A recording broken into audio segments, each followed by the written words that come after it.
जगी कीर्ती रुढवी, स्वधर्माचा मानू वाढवी, या भारापासून सोडवी. मेदिनी हे आता पार्था निशंकू होई, या संग्रामा चित्त देई, येत हुवा चुनी काही बोलू नये. जगात तू आपली कीर्ती वाढव, स्वधर्माचा महिमा वाढव आणि दुर्योधनादी दुष्टांच्या भारापासून या पृथ्वीला सोडव. पार्था, आता तू निशंक होऊन या युद्धाचे ठिकाणी लक्ष दे, याशिवाय दुसरे काही बोलू नको.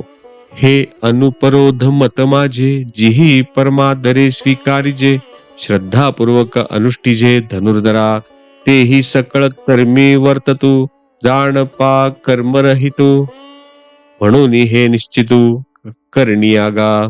अर्जुना, या माझ्या अबाधित मताचा जे मोठ्या आदराने स्वीकार करून त्याचे श्रद्धापूर्वक आचरण करतील, ते सकळ कर्माचे आचरण करून कर्मरहित आहेत असे जाण. म्हणून हे माझे मत निश्चयाने आचरण्यास योग्य आहे. ना तरी प्रकृती मंतु होऊनी, इंद्रिया लळा देऊनी, जे हे माझे मत भेरुनी ओसंडिती, जे सामान्यत्वे लेखिती, अवज्ञा करुनी देखिती, काहा अर्थवादू म्हणती वाचाळपणे, ते मोह मदिरा भुलले, विषय विखे घारले, अज्ञानपंकी बुडाले, निभ्रांत मानी, देखे शवाच्या हाती दिले, जैसे रत्न का वाया गेले, ना तरी जात्यांना पाहले, प्रमाण नोहे. का चंद्राचा उदयो जैसा, उपयोगा नवेचे वायसा, मूर्खा विवेकू हा तैसा रुचेल ना. तैसे जे पार्था विमुख या परमार्था, त्यांशी संभाषण सर्वथा करावे ना. नाहीतर देहाचे पाशात गुंतून व इंद्रियांचे लाड पुरवून हे माझे मताचा तिरस्कार करून टाकून देतात. जे त्याला सामान्य समजतात त्याची थट्टा करीतात किंवा वाचाळपणे ती व्याज स्तुती आहे असे म्हणतात, ते मोहरूपी मद्यपान करून भुललेले व विषयरूप विषाने व्यापलेले आणि अज्ञानरूपी चिखलात रुतलेले आहेत असे निसंशय समज.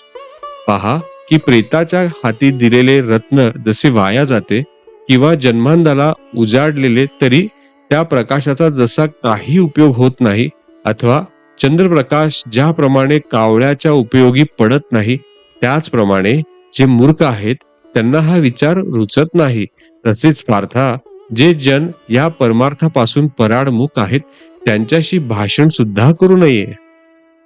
म्हणून ते न मानिती आणि निंदा ही करू लागती, सांगे पतंग काय साहती, प्रकाशाते पतंगा दीपी अलिंगिन, येत त्यासी अचूक मरण, देवी विषयाचरण आत्मघाता. कारण ज्याप्रमाणे पतंग दिव्याचा मत्सर करीतात, त्याप्रमाणे ते जन त्या विचारावर भरोसा न ठेविता उलट त्याची निंदा करतात. पतंगाने दिव्याला आलिंगन दिले असता तेथेच त्याचे बिनचूक मरण आहे, तसे विषयाचरण करण्यातच आत्मघात आहे. म्हणून इंद्रिय एके, जाणतेनी पुरखे, लाळाविना कौतुके, आदी करुनी हा गा सर्पेसी खेळो येईल, की व्याघ्र संसर्ग सिद्धी जाईल, सांगे हळाहळ जिरेल, सेवलिया काळी, रेखे खेळता अग्नी लागला, मग तो न सावरे जैसा उधवला, ऐसा इंद्रिया लळा दिला भला नोहे.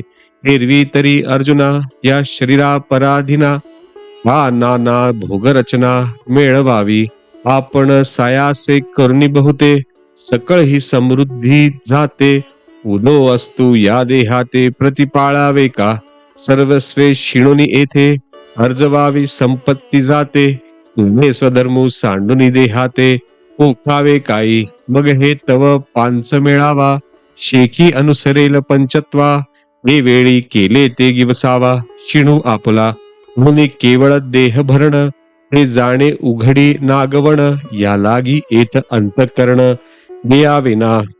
म्हणून कोणी विचारवान मनुष्याने या इंद्रियांचे कौतुकाने देखील लाड पुरवू नयेत.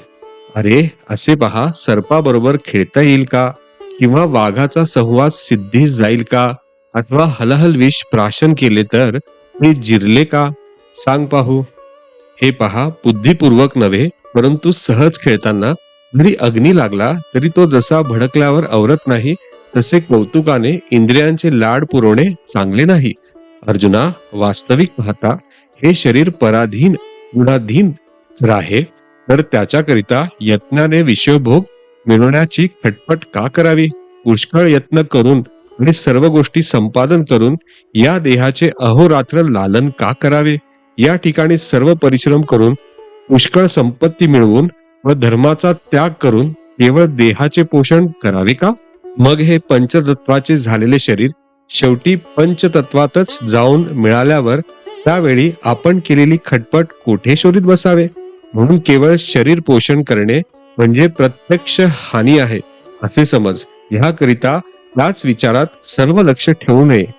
हिरवी इंद्रियांची अर्था सारिखा विषयो पोखिता संतोषुकी रचित्ता आपजेल परितो संवचोराचा संगातू जैसा नावे कसवस्तू जवळ नवगराचा प्रांतू सांडिजेना बापा विषाची मधुरता झणे आवडी उपजे चित्ता परी तो परिणामो विचारिता प्राणुहरी देखे इंद्रिय कामू असे तो लावी सुख दुराशे जैसा गळी मिनू अमिषे बुलवी जेगा परी तया माझी गळू आहे जो प्राणा ते घेऊन जाय तो जैसा ठाऊ नव्हे झांकलेपणे तैसे अभिलाषे येणे की जेल विषयांची आशा धरी जेल तरी वरपडा होई जेल क्रोधानळा जैसा कवळोनिया पारधी घातेची संधी आणि मृगाते बुद्धी साधावया एत तैसीची परी आहे म्हणून संगू हा तुझ नोहे पार्था दोन्ही कामक्रोधे हे घातुक जाण म्हणून हा अश्रोची न करावा मने ही आठवण धरावा एकूण निज वृत्तीचा बोलावा नासो नेदी. विषय सेवनापासून प्रत्यक्ष सुख प्राप्त होत असता त्यात सुख नाही हे म्हणणे योग्य नाही असे तुला वाटल्यास सहज विचार केला असता इंद्रियांना आवडेल त्याच विषयांचे सेवन केले तर मनाला समाधान होईल हे खरे, परंतु ते समाधान म्हणजे संभावित चोराची गाठ पडल्यावर तो चोर जसा नगर सीमा ओलांडीपर्यंत स्वस्थ असतो आणि मग घोर वनात गेल्यावर जसा सर्वस्वी नाश करीतो तसे होय. बाबारे बचना, विषाची कांडी प्रथम खाताना गोड लागतो खरा, परंतु त्याच्या परिणामाचा विचार केला असता तो प्राण घातक असतो. त्याचप्रमाणे इंद्रियांच्या ठिकाणी असणारा जो काम तो विषय सुखाच्या दुराशेला लावतो. ज्याप्रमाणे मासा गळाला लावलेल्या आमिषाला भुलतो, परंतु आमिषाचे अंत गळ झाकलेला आहे, तो आपला प्राण घेईल हे त्याला कळत नाही. त्याप्रमाणे विषय सुखाच्या अभिलाषाने जो विषयाची इच्छा करील तो क्रोधाग्नीत सापडेल. याप्रमाणे पारधी मृगाला धरण्याकरिता चारी बाजूनी मारण्याची संधी साधून वळवून आणतात, त्याप्रमाणे या विषय सुखाची तऱ्हा आहे. म्हणून पार्था, काम क्रोध हे घातक समजून त्यांचा संग तू करू नको आणि या विषयांना थारा न देता मनाला त्याची आठवण देखील होऊ देऊ नको. तसेच आत्मज्ञानाचा ओलावा नाहीसा होऊ देऊ नको. अगा स्वधर्मो हा आपुला जरी का कठीण जाहला तरी हाची अनुष्ठीला भला देखे येरू अचारू तो परावा तो देखता कीर बरवा परी आचरतेने आचरावा आपुलाची. अरे, आपला धर्म जरी आचरण्यास सोपा नसला तरी त्याचेच आचरण करणे योग्य आहे असे तू समज. दुसऱ्याचा धर्म खरोखर दिसण्यात जरी चांगला असला तरी पालन करणाऱ्यांनी आपल्याच धर्माचे पालन केले पाहिजे.